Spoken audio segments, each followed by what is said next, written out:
And Diane, to confirm, you'll be moving us through the presentation. Correct. Okay. And then will you be, okay, I can also mute myself when it's not my turn. We're broken up into two. I start and then transition to Marc, and then I come back on at the end. So you're going to start, Francia, with the kind of the introduction to Bannockburn. The introduction and the first two slides, the introduction slide and the foreign exchange risk exposure slide, and then I'm going to transition to Marc. Okay, great. So Diane will do a brief welcome, housekeeping. I'll introduce the two of you using the two slides with your photos and bios, and then I'll turn it over to you, Francia. Perfect. All right. I'm going to welcome our guests. Yeah, and we'll wait for just a couple more minutes since they're, okay, go. And thank you both for working with us again today. Thanks, our pleasure. Hello, welcome. We have a few additional people joining us, so we'll admit them as they come on board, but welcome. I'm Diane Lydon, Manager of Education and Training for the World Trade Center, Northern California.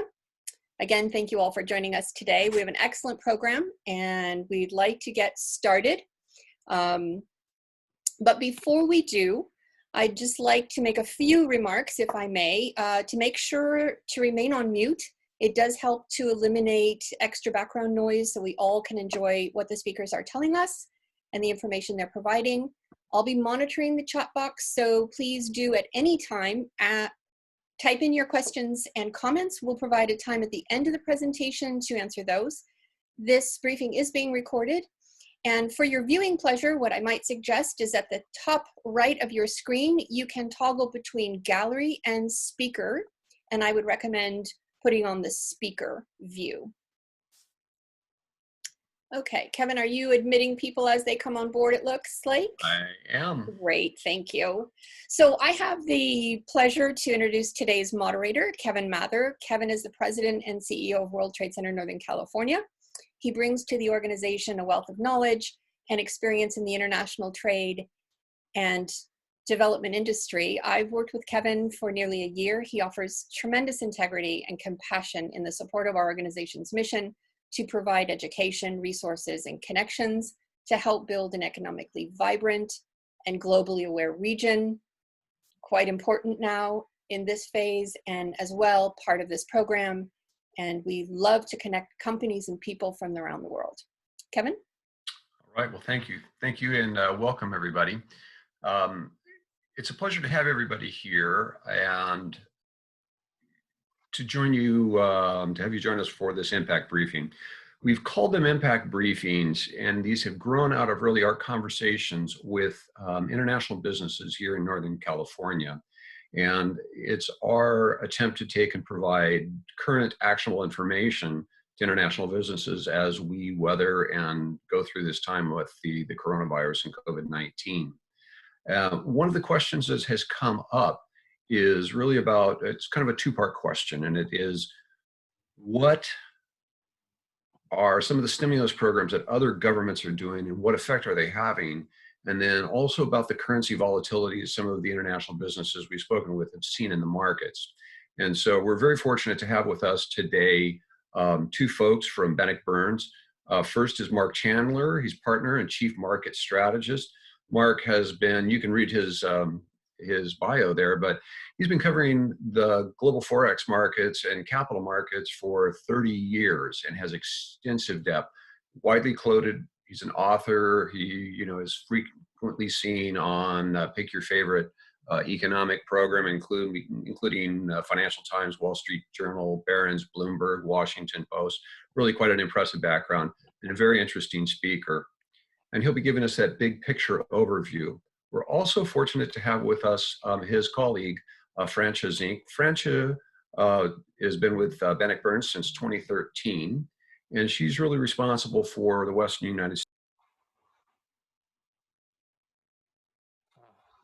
and is an expert in this area of how do we take and mitigate the risks associated with currencies. And so with that, I will turn it over to Francia. Hey everyone, pleasure to be here today.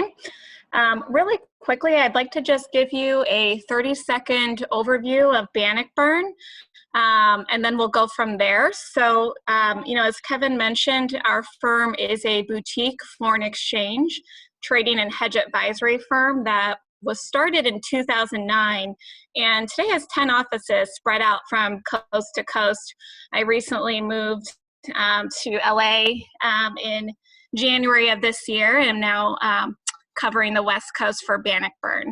So our firm has the same trading capabilities as money center banks. We trade in over 90 different currency pairs, and we offer a variety of foreign exchange products. We've got a singular focus in foreign exchange, and we combine very competitive exchange rates along with expert advisory services on the risk management side. So momentarily, you'll be hearing from my colleague, Marc Chandler, who is an expert when it comes to advising our clients on their foreign exchange programs and risk management strategy. So also, our typical client is comprised of, small to middle market companies, mostly US headquartered, that are doing some level of importing or exporting or have operations overseas, which results in a need to convert currency.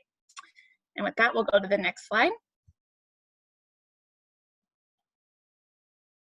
Foreign exchange risk exposure. Key risks exist when anytime a company is doing business outside of their home country, that creates currency exposure, even if you are only doing business in US dollars. Now, this is an important one to remember. Too often, I hear companies say that they do not have any currency exposure because they sell in US dollars and they pay for everything in US dollars.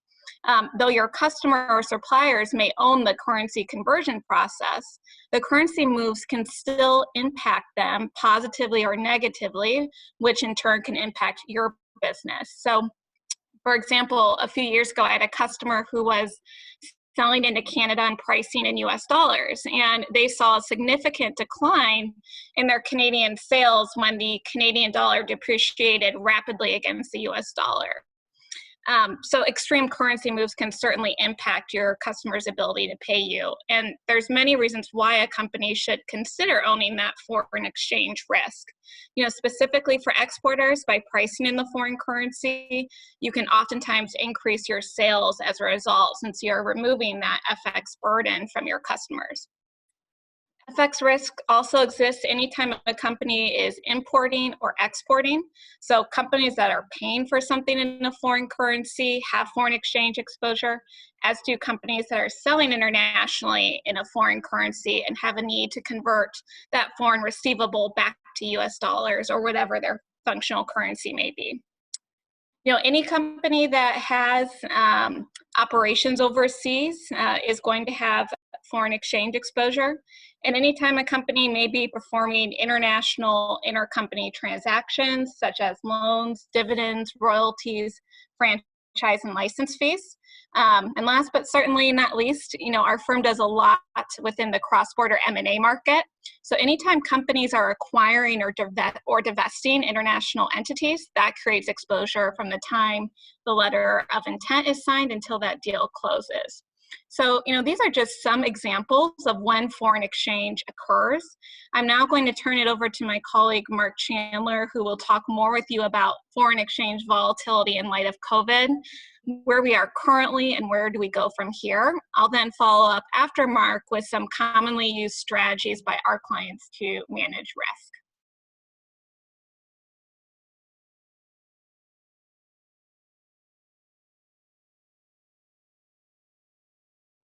Yes, am I on mute?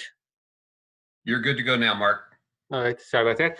Yeah, so sorry. So thank you very much for your time this afternoon.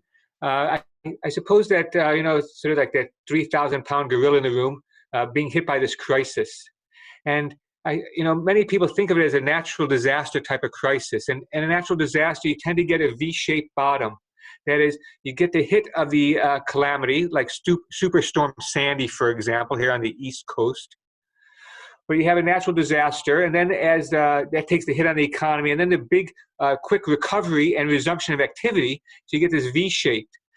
And this time it doesn't look like it's going to be a V-shaped, primarily because how long it's going to take for people to feel safe again until we get a vaccine or until we get better treatment, or different things have to take place with the virus itself and with our understanding of it before we can have a strong recovery. But this first slide shows you, this is the IMF's forecasts. And the important point to take away here is the 2020 forecasts, and then what the IMF is expecting for 2021. And so you can see on this slide that the U.S. is expected to be contract by almost 6%. And that's a serious hit. But when you look at most of the other advanced economies, the U.S. is going to fare somewhat better than most.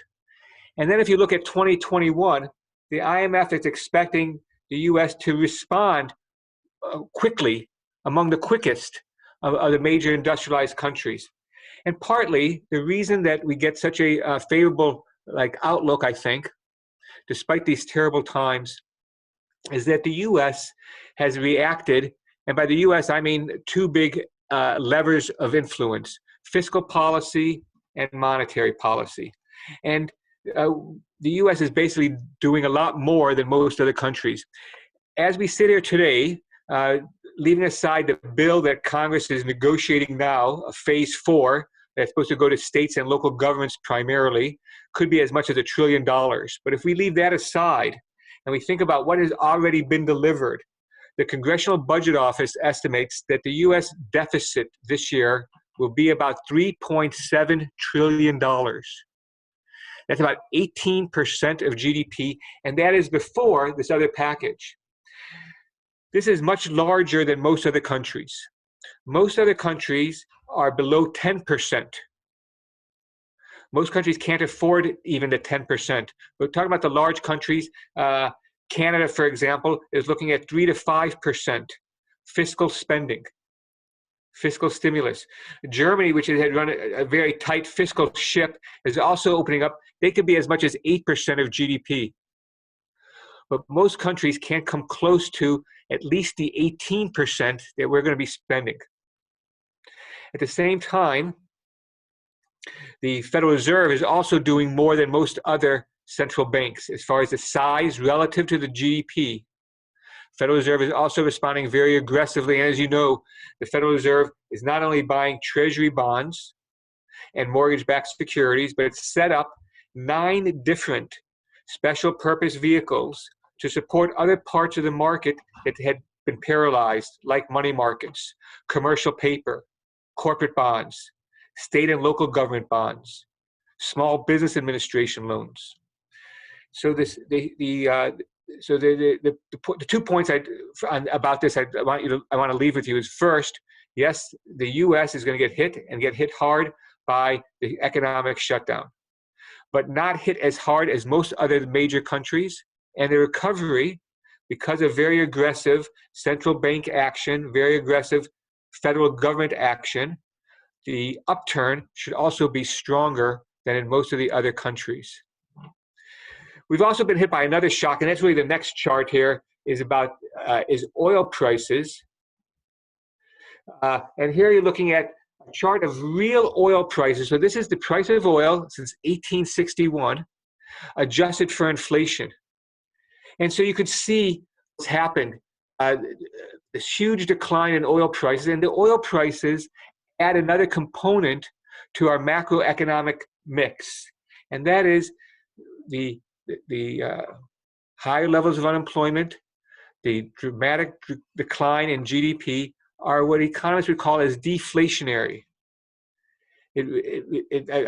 All of a sudden, a lot of demand has gone away. And oil prices have collapsed. And this also adds to the disinflationary environment, falling inflation. I'll give you an example of what's going to happen. Next week, the U.S. will report April CPI, April consumer prices. In March, they were up 1.5% from a year ago. In April, they likely fell to about 0.5%. And this is to say that the economic slowdown, the high levels of unemployment, which will get confirmed tomorrow when the U.S. reports the non-farm payrolls, we have this big wave, powerful shock wave, deflationary. Lowers inflation, lowers economic activity. It's happening in many other countries, happening in most other countries, and other countries, well, the U.S. may be able to escape with having very low negative inflation. Other countries, including the Eurozone and Japan, are probably going to have deeper deflation. They're already wrestling with very low inflation before the crisis. This next chart just gives you a sense of the balance sheets. This is what the central banks are doing. That top green line, that's the Bank of Japan. Their balance sheet is over 100% of GDP. The US is the white line. You can see how what the Federal Reserve has done now, sort of accelerated. It had been in a downtrend. The balance sheet was shrinking. Now it's going up again in response to the crisis. But look at the size. The US is only a little bit above 30% of GDP. Japan's over 100%. The yellow line is the Eurozone, European Central Bank. That's closer to 45% of GDP. So you can see that even though the US has been aggressive, steepness of the line most recently, as a percentage of GDP, the other countries have gone further to Alice in Wonderland's looking glass, if you will. Huge levels of balance sheet, central bank balance sheet relative to GDP. This just gives you a sense of the magnitude of how aggressive the US is right now, how big the other central banks' balance sheets were. That fuchsia line, that purple line here, that's the UK. And a line that I couldn't draw in here was for Canada. Because in 08 and 09, the Bank of Canada didn't expand its balance sheet. The Bank of Canada now is about 16% of GDP. So it's about half of what the US is to be above UK. It just give you a sense of how aggressive the central banks have been. This next slide will give you a sense of how aggressive the federal governments are. This is a measure of debt to GDP as of last year. As of last year. So you've got the different components here of who owns them. But you can see how Japan's debt to GDP, and remember, deficit is like a flow term. It's a yearly figure of how much your expenditures are outstripping your revenues. Debt is the stock term. It's an accumulation of your past deficits. Look at Japan. Roughly 240% of GDP in 2019. And here's the US, where we're beginning from. It's just over 100%. And look at who owns our bonds, US Treasury bonds. You got foreign central banks. Foreign creditors, I should say. You got the central banks are the pale blue at the very beginning of it. And the rest of it are domestic creditors. Who are the domestic creditors? People like us who have bonds in our 401ks and our pension fund. It is Social Security, who's the single largest owner of US Treasuries. So this just gives you a sense that the US debt, while high, is not as high as, say, Japan. And look at these yields. Japan's, despite having a large debt, yield on their 10-year bond, this is minus 1 basis point. Germany, look at that at the bottom. The best situation as far as debt to GDP, minus 39 basis points. These negative interest rates in both Europe and in Japan are startling. It's really an amazing story. Many people wonder if the US will have negative interest rates. My best guess is still no. And I say still no because we don't have a lot of experience with negative interest rates. Those countries that have adopted negative interest rates have two characteristics in common. One is that the central bank put rates negative. And secondly, they have a surplus of savings relative to investment. And economists express that larger savings to investment as a current account surplus. So, but just today, I should say as a caveat, is just today, some derivatives in the United States began pricing in the possibility of negative interest rates for next spring. So it's something to be keeping an eye on, but my best guess is that the US will not adopt negative interest rates precisely because it's so disruptive of our money markets, which are very important for funding activity. And I think they're loath to do it because there's other policy levers which would be less disruptive. Now, if we go to the next slide, there's just a big picture of how to think about the dollar.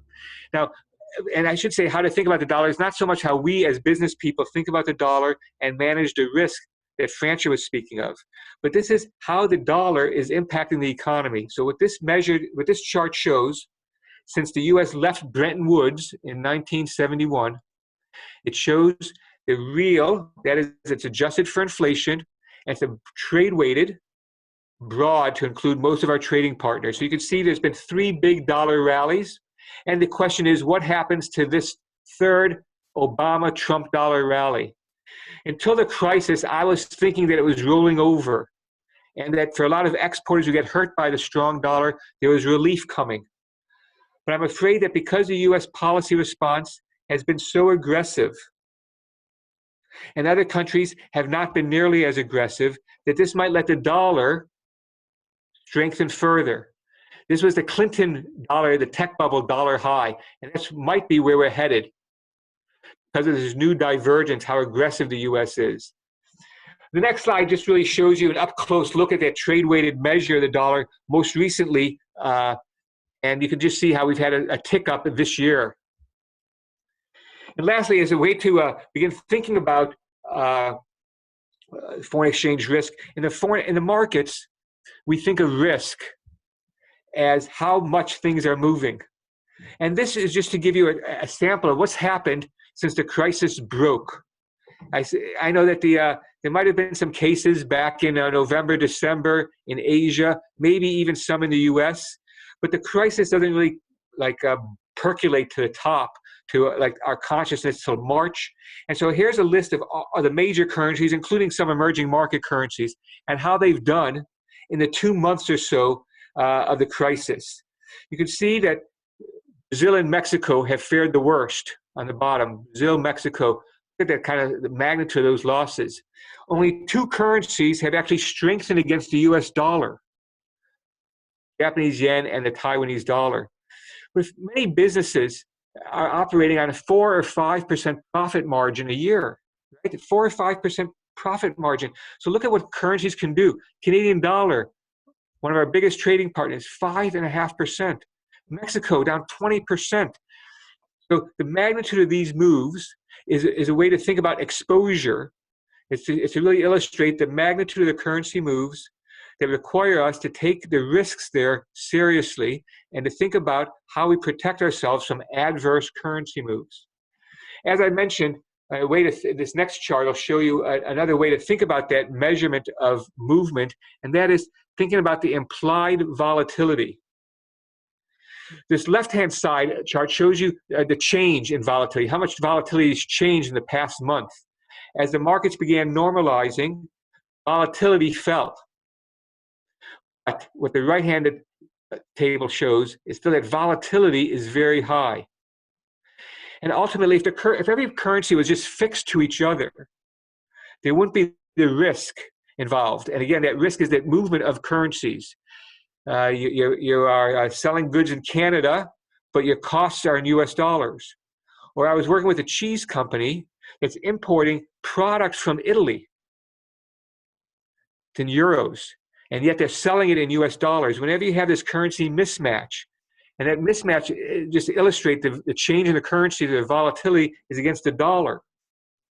And that just shows you just the magnitude of the risk. And so so before I just turn it back over to Francia, let me just recap for you these. I know we've covered a lot of territory. One is that the U.S. economy is weakened. It's going to take a while for it to recover, but the recovery looks like, because the U.S. is being very aggressive in the response compared to other countries in terms of monetary policy and fiscal policy, the U.S. recovery will likely be stronger, setting us up for another phase of divergence where the U.S. outperforms, whether it's yields, return on equities, return on investments for corporations. And because of the movement of the economies, it creates a release, like a shock absorbers, or a bumpy road, and the currency market acts like that shock absorber, so the car doesn't have to bear such a burden. And so the currencies are adjusting, and as they adjust, they can do so quite dramatically, and that creates risk for businesses.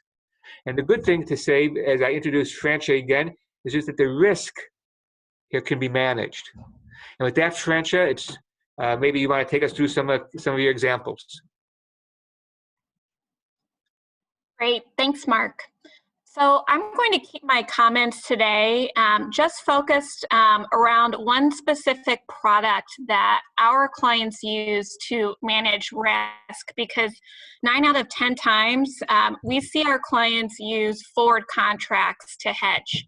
So, put simply, forward contracts allow a company to lock into an exchange rate today to buy or sell a foreign currency at a later date in the future, which is called an outright forward, or the contract can settle during a specified range of dates, which is often referred to as a forward window. So forward windows are a very convenient product for corporates, as they give the flexibility to exchange currency at the forward contract rate at any point during that window of time.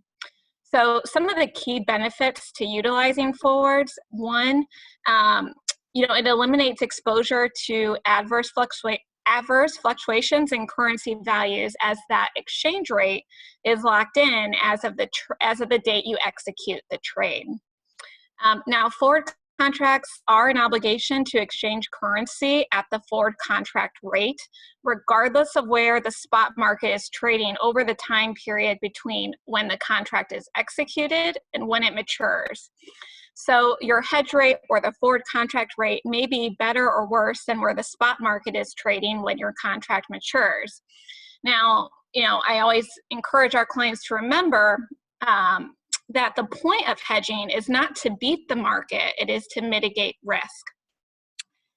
Some key considerations, forward contracts do represent an obligation to exchange currency at that forward contract rate. So you should have a very high degree of confidence that your FX exposure will occur.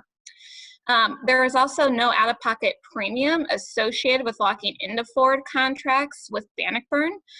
Instead, the price of a forward contract is calculated using the spot price, so where the market is trading at that particular point, and the interest rate differential between the two currencies over the length of term of the contract. So forward points can be positive or negative depending upon which currency has the lower or higher interest rate, and in effect the higher yielding currency will be discounted going forward and vice versa. So depending upon this interest rate differential, and we're going to look at an example here in a moment, forward points can work to a company's advantage or disadvantage depending upon what side of the market they're on.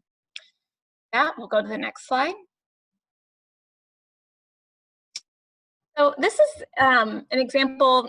ABC company is, dollar functional, but has revenues denominated in a variety of local currencies, the largest of which is Aussie dollar. Now, the company is not in the business of taking on any FX risk, and the recent deterioration of the Aussie dollar against the US dollar has them concerned. So, they decide to lock into forward contracts, and it's attracted to them because it removes an unknown variable, which is that FX volatility, from their operating costs. Their business is also cyclical, with peak months closer to the end of the calendar year. So they enter into the below strip of forward. So at the time I put this together, the spot market for Aussie dollar was 0.6350.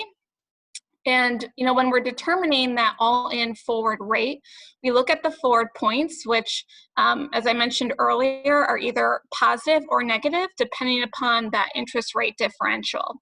So as you can see, the further out in time the company hedges, the exchange rate actually goes down. So given they are selling Aussie dollars and buying US, the forward points are slightly to their disadvantage, as they want that exchange rate to be as high as possible. So again, this strip of forwards shows where ABC company is, selling their Aussie receivables during each month out for an entire year.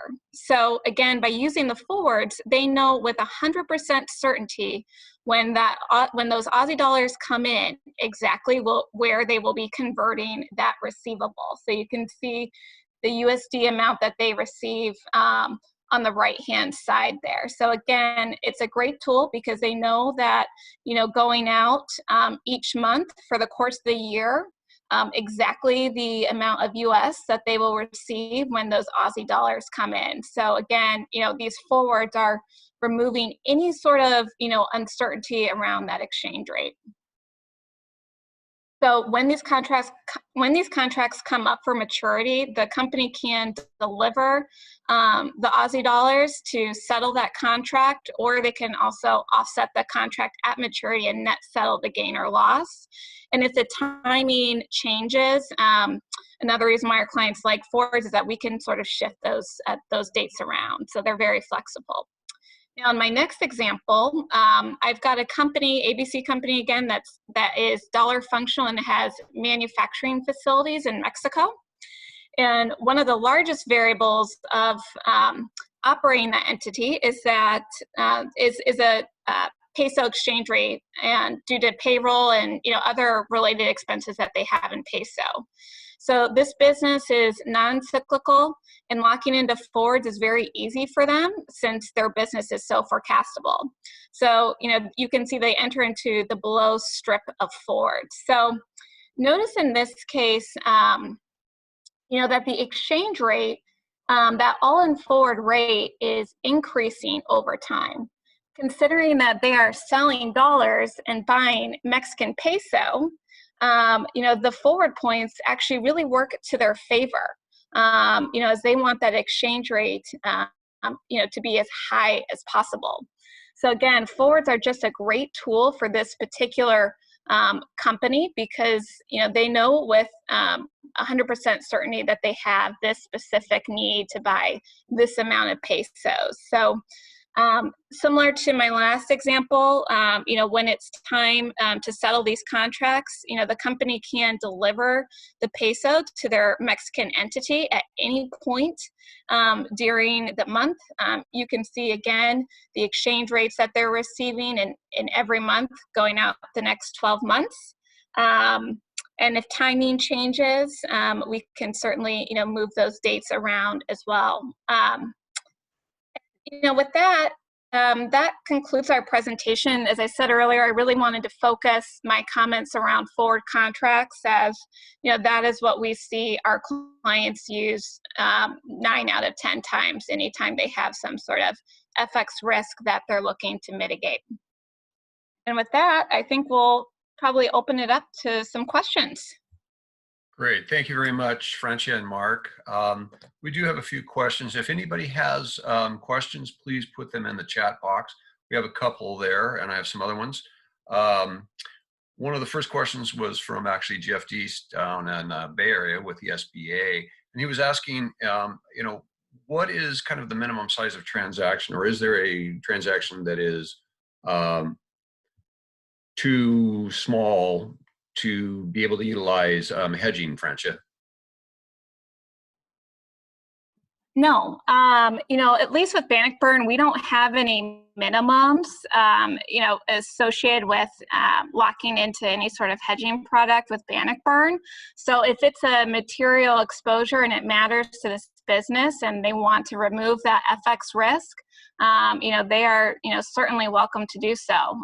So, we've got clients that, believe it or not, we'll hedge, $10,000 worth of exposure at a given time. Mm-hmm. The follow-on question to that was, does the length of the payment term factor into the overall calculations or into that decision? Yes, it does. So again, that comes back to the interest rate differential between the two currencies in question. So the further out in time you hedge, those forward points are going to change and look different. Okay. Another question is how high is the correlation between the foreign interest rate and the related exchange rate? So Marc, we'll toss that one over to you. Yeah, sure. Hey, Mark, I think you're on mute. How's that? Good. Yeah, so the question's about the relationship between interest rates and currencies. And to tell you the truth, I've spent 30 years thinking about that. And I still don't have a clear, crisp answer for you. I would say that sometimes countries that have high interest rates, like right now Turkey or Mexico or South Africa, they have high interest rates not because they're generous, because they have to compensate investors for some other kind of risk. Sometimes it's currency risk, sometimes it's inflation.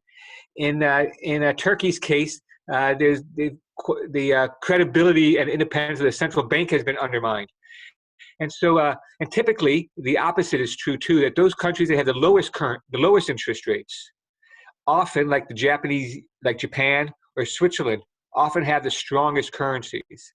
So I would say that there's a one-to-one relationship with it, and oftentimes I find that it's probably a cyclical relationship. And so, but right now I'd say that interest rate differentials are one like axis that helps drive currencies, and the other one is just a general risk appetite. If people are worried about what's happening, they typically do not buy emerging markets. They typically don't buy the Australian dollar or the New Zealand dollar or the Scandinavian currencies. When they're really worried about things, they buy the dollar, the yen, and the Swiss franc. So it tends to override interest rates per se. Probably this is so this one I would say is for Francia. Can the purchaser take delivery of the foreign currency at the close of the futures contract? Yes, if I'm understanding the question correctly, that is typically what we see happen. So when that contract comes up for settlement, so for example, in my one example, I had a U.S. company that was buying pesos, to send to their facility down in Mexico. They are essentially delivering pesos to the entity.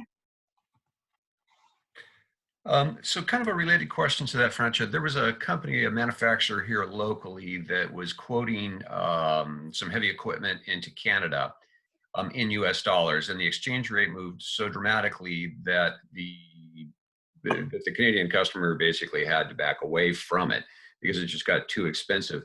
Can you give us an example of how, is there a way to use hedging on the side of the seller here to help mitigate that risk for the buyer in Canada?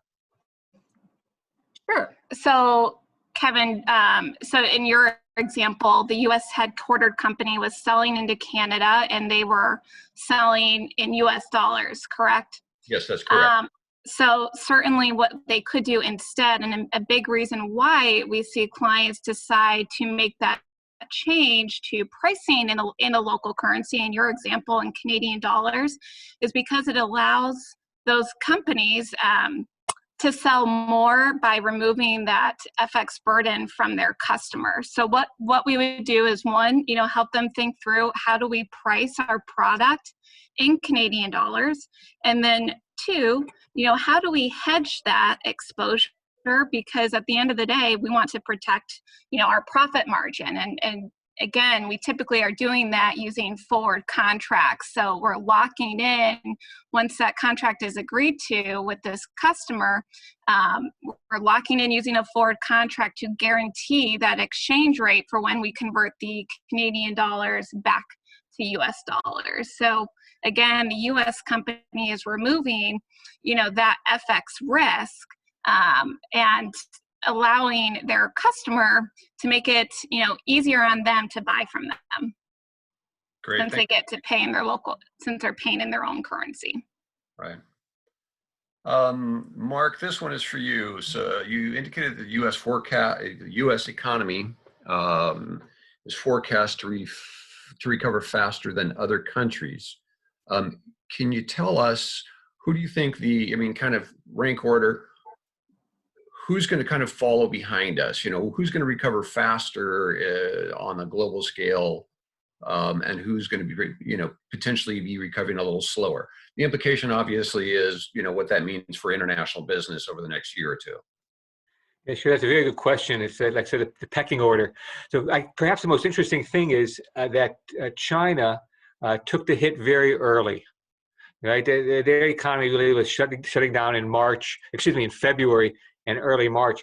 So if you look at those IMF forecasts, what's striking is that the IMF projects both China and India to expand this year. That is, they're going to have positive growth. That's what it looks like. I feel more confident about China having positive growth than India. Just that India hasn't fully dealt with the COVID-19 yet. But having said that, when you look at the other countries, remember that Japan was contracting in Q4 last year. And so they already took a hit, in effect. They came into it a bit weaker. And Germany also, countries that have the money to really address the crisis. So in the US, I say that we've lost about 10% of our national income from this crisis. The government is spending enough to offset that. Many countries can't quite offset the decline in national income. So leaders, besides China and India and the US, I'd put Germany up there, and it looks like Sweden might be up there as well.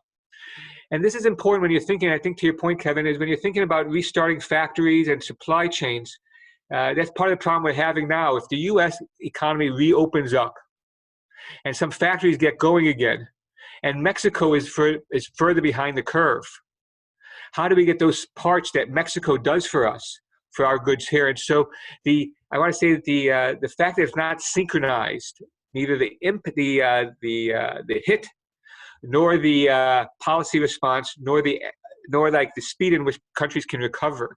So this is going to further disrupt trade, which is why I think we're going to see more of this onshoring, bringing back production either to the U.S. itself or closer to the United States.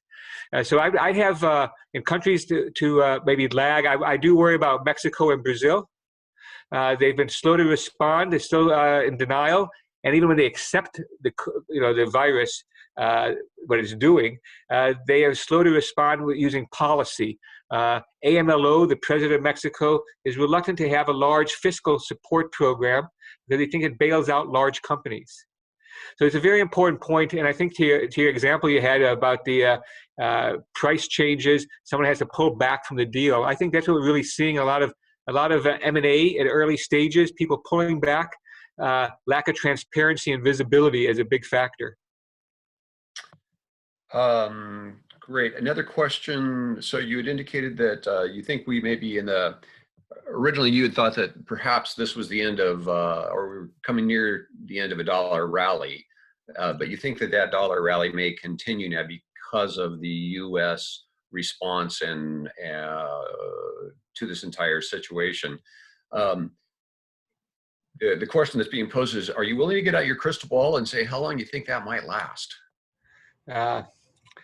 Yeah, no, it's a good question. What concerns me is, and this is one of the things, when you buy a stock, you say, well, I like Apple stock or I like Amazon. You can just buy the stock, you pay US dollars. That's pretty straightforward. But when in currencies, you can't really get out of that. To buy one currency, you've got to sell a different currency. And so what concerns me then is not just that the US is ahead, but that the other countries are shooting themselves in the foot. Give you just go around a quick like go around the G7 in Canada. Canada is with Germany is the only other G7 country that has a AAA rating. They've been hit by the decline in oil prices. The economy is going to get a harder hit than us. They have a smaller fiscal response. Canada could lose its AAA rating. It's heavily dependent on commodities for its exports. Canada is vulnerable as an alternative. In Europe, they just had Europe is they don't have fully monetary union. They don't have a fiscal union. And this week, a German court made it seem like the Germans can overrule the EU. That would be like in the US where where the federal government passes a law and the state says we don't like it. And so Europe has some work to do, and they haven't really fully addressed individual countries have responded, but it's like as if in the U.S. the states would respond, but not the federal government. It hasn't yet been. It still might be a month or so away before the European Commission responds. The UK is stuck as well. They're trying to leave the EU, and they want to have negotiations, but they only going to have this year was for the negotiations. This was like a standstill period. They left at the end of last year. They've got a standstill agreement this year while they work out a new trade agreement. Well, they can't even agree really yet on anything of any value. And US and the UK have begun new trade talks. The UK is really in a tough position. If they don't get this trade agreement with the EU, they're going to be unprepared to leave. That means that when they leave next year, January 1st, it's going to be very disruptive. Japan, as I showed you, Japan's got a debt to GDP over 200%. They have an aging population. They were contracting in the fourth quarter of last year. When I just look around the world, I'd say, as bad as it might seem like in the United States, it still might be that we're the driest towel in the rack, and it might be the case for some time. Okay. Let me see, other questions. Last question that I've got was, what is your best guess? I mean, we've heard about a V-shaped recovery, an L-shaped recovery, the W recovery. The question that's being posed is, what's your best guess as to the shape of the recovery? Yeah, I've been thinking about this. Your crystal ball, Marc. I've been worried about this because, I mean, of course, like I'd want to say that the consensus is probably a very elongated U. Though having said that, the UK, the Bank of England today said their economy is likely to contract about 15% this year, 14% this year, and grow 15% next year. The Bank of England was looking for a V recovery in the UK. What I guess like what concerns me really, and maybe this is like the East Coast person in me, is that I worry about a K type bottom. Like what kind of bottom is a K? I think those that came into the crisis with money and wealth probably will do better than those who didn't. And so I think that for me, the trouble, and it goes globally as well, that those countries that can afford to have a big economic response will come out ahead. And so I'm afraid that the K is supposed to, for me, to identify this divergence that's likely to happen. The US, I suspect, will come out head and shoulders above most other countries. But within the United States, we're going to have winners and losers. And I just think about these small businesses. I saw a survey that had roughly 40% of small businesses expect to be out of business in the next year. Today we had another jobless claims report, weekly initial jobless claims. These are people who are collecting unemployment benefits for the first time. It's probably the most real-time economic report we get. And in the last 8 weeks or so, we've lost 30 million jobs. That is 30 million people. Actually, I think it's now closer to 35 million after today. 35 million people filing for unemployment benefits for the first time. Tomorrow, we're going to get the April non-farm payrolls. It's going to be a record. We're going to lose something on the magnitude of 21 million jobs. Unemployment's going to skyrocket. By skyrocket, I mean in March, it was about 4.4%. And now in April, it looks like it's above 16% and probably on its way above 20%. So I think that there's a lot of pain involved and a lot of transformation of the economy. I think it ultimately is going to mean larger businesses, consolidation, concentration, even more than we had before. And I think it means that, I think it's just going to increase that disparity of wealth and income in the U.S. and in Europe and in other parts of the world. It's going to lead to political pressures down the road. One other question came in. What impact do you see on the opportunity for U.S. exporters? Will U.S. exports contract greater than overall sales opportunities? That's interesting. So the question in some ways is really about the market share that the U.S. can get in the world. And I think that you'll find is that on the other side of the crisis, I think protectionism or economic nationalism is going to rise. People want to be not only self-sufficient in medical supplies, but food supplies, energy. There's a lot of efforts going on. For example, in Japan, they've put aside about $20 billion to help companies move out of China. And so what's most recently happening, we just got these trade figures, is that U.S. exports have fallen, but a bit, but not so much. I mean, by a bit, I mean about 5% year over year, which is about what the world economy might have slowed down. But where we really see the impact is that on imports, where it's a stronger impact, and that is that imports really stayed much higher than people had expected. And so I think that the export opportunities, the best thing for exports, I know small and medium-sized businesses get squeezed by a strong dollar. Partly you're not familiar with a lot of the hedging tools that the large companies use and diversification that they have. But the best thing for U.S. exports ultimately is stronger world growth. And stronger world growth, it doesn't look likely. I mean, that is to say, of course, this year is a horrible year. Next year we could hope for a bit better, but it probably won't be until 2022 before we can talk about return to normal. All right.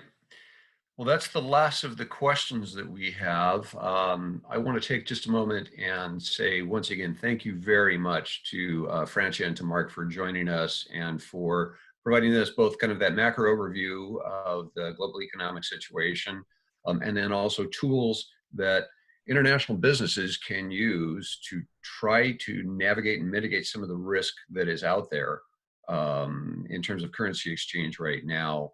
And once again, you know, we at the World Trade Center in Northern California, we're here, and our goal is to provide education, resources, and connections to help companies navigate these times and to be successful.